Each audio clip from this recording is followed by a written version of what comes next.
this is JC. Welcome to Missed Again, where every missed shot is a lesson. It's not about perfect play, it's about my struggles and honest progress. Today, we're going to look at the Jump Shot Purists Hate for people who can't jump pool balls. I'm not a jumper, so if I can jump, so can you. Let's first look at the right equipment to make jumping easier. A jump cue is a specialty cue that is designed to make jumping easier. It is shorter than a regular cue, generally between 36 inches to 48 inches long. This is the J Flowers RPG jump cue, and it is a 3-piece cue. It is objectively an excellent jump cue, but a disclaimer, I am a J Flowers sponsored brand ambassador. Let's have a look at the RPG and the common features of a good jump cue. The RPG's butt has a maple core with carbon reinforced proprietary construction, and it has a lunar grey painted finish. It has red metal joint protectors, and there are double silver rings with a graphite overlay. This is the unwrapped version. There's also a sports wrapped version. The butt is 18 1/4 inches long, but has a 6 1/4 inch extension that has a quick release. The choice of using the extension depends on the jump shot stroke that you intend to use, as well as your physical stature. The quick release joint also applies to the main joint that connects with the shaft. Jump cues have very stiff shafts made of hardwood or carbon fibre. The RPG shaft is carbon fibre and is 29 inches long with a conical profile. Jump shafts also typically have large tips made from hard materials such as phenolic or hard leather.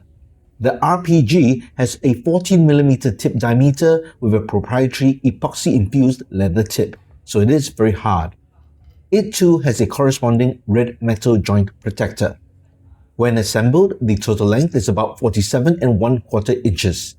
As mentioned, it is visually attractive, but it also performs extremely well for its intended purpose. Now let's have a look at the jump shot technique. The traditional jump stroke uses the regular butt grip. It is performed like a regular stroke, but elevated at an acute angle. I personally cannot do this stroke as I cannot get the height required. If I turn my wrist sideways, I can't get good control or aim. As such, I currently use the dart stroke. This is where a shorter and lighter jump cue works better. With a 3-piece cue like the RPG, you can unscrew the extension to form a 36-inch long jump cue. Purists hate the dart stroke as they feel the cue should be held the same way as a regular stroke. But there's also no rule on how you should hold the cue in a specific way for a regular stroke. Let's have a look at the dart grip. Some people hold the butt of the cue like a pen, between the thumb and index finger with the other fingers underneath for support. I prefer having my index and middle fingers on top, thumb on the side, and ring finger below for better support.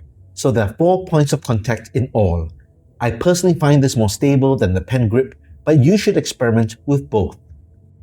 First, when you're learning and practicing the jump shot, protect the tablecloth with an extra piece of cloth.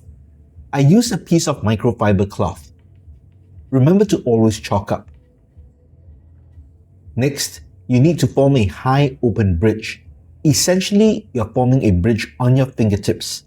You can place your middle finger either behind or in front of the bridge, whichever gives you more stability and is more comfortable. Hold the butt of the cue in your dart grip. Place the front of the shaft on the bridge and elevate the cue with your cueing hand near the side of your head. If you're tall enough, you can even put the cue just under or to the side of your chin. When delivering the stroke, you are using your wrist and not your forearm or shoulder.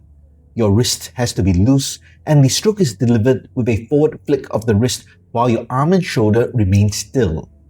Keep your shoulder and elbow tight to your body throughout the shot. You want to be able to deliver as straight as a stroke as possible. You also want as much follow through as possible, where you just contact the table at the end of the shot.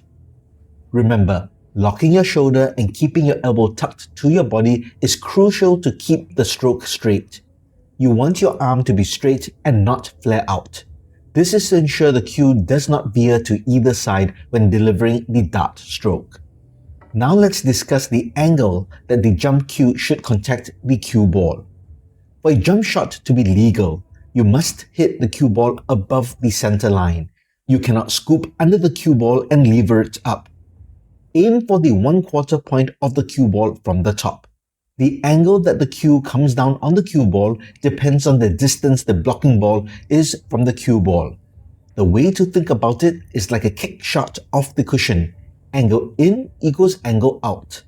The angle required for the cue ball to clear the blocking ball will be the reflected angle that you strike the cue ball at. So if the angle to clear the blocking ball is approximately 45 degrees, then you aim down at the cue ball at 45 degrees. If the blocking ball is further from the cue ball, you need a less acute angle to clear it, but you will require to jump the cue ball a further distance. So you aim down on the cue ball and strike it at a shallower angle. Conversely, if the blocking ball is very close to the cue ball, a steeper angle is required, but this makes the shot more difficult. When you first start practicing, don't try jumping over a full ball. Jump over 1/4 of the ball. If you use a good jump cue like the J Flowers RPG, it'll be very easy to clear the ball. Line up the shot with a pre-shot routine just like with a regular pool shot. Perform pre-shot strokes and then strike down on the cue ball with a firm and confident forward wrist flick. Your objective should be to clear the blocking ball and make contact with the object ball. Do not worry about pocketing the object ball for now. Once you understand the mechanics of the stroke and can jump the ball, you can work on your aim.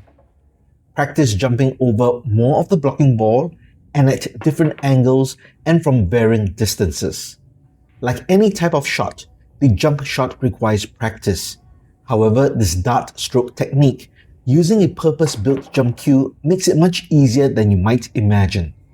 However, like a regular stroke, you need to ensure your alignment and fundamentals are correct so that you can deliver a straight stroke. I find that I have a tendency to move my cueing hand to the right slightly upon contact with the cue ball at times. This can cause inaccuracy or impart unwanted side spin onto the cue ball. As you progress with the jump shot, you can also learn to have some control on the cue ball in terms of having it roll forward or backwards or even stop upon contact with the object ball. Do you perform the jump shot with a dart stroke? If so, have you found success with it? Share your tips in the comments below. If you liked this video, please give it a thumbs up. And if you like the content in general, please subscribe to the channel and hit that notification bell. It'll really help the channel out. You can also support the channel by purchasing the J Flowers RPG in the link in the pinned comment or description below. Every miss makes us better, so let's grow together. My name is JC. Try not to miss again.